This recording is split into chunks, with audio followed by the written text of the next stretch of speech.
সবাই চলে গেছে, দুনিয়ার সব শব্দ বন্ধ হয়ে গেছে।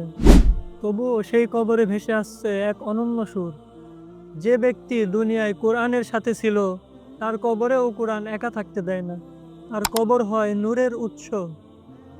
সে ভালোবাসতো আল্লাহর কালামকে, ঘুম ভেঙে উঠে বলতো, এই কালামই তো আমার বন্ধু।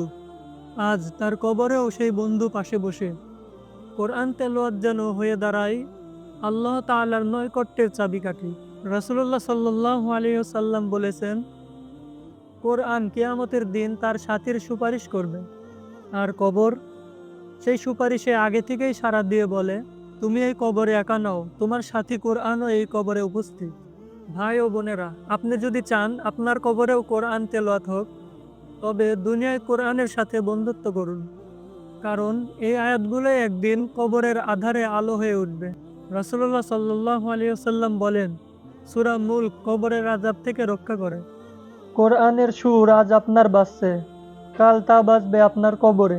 ভিডিওটি শেয়ার করুন, হয়তো কেউ কোরআনের পথে ফিরে আসবে আজ থেকে। তো আজ এই পর্যন্তই, দেখা হচ্ছে নতুন কোনো ভিডিওতে। ততদিন সুস্থ থাকুন, ভালো থাকুন। আসসালামু আলাইকুম।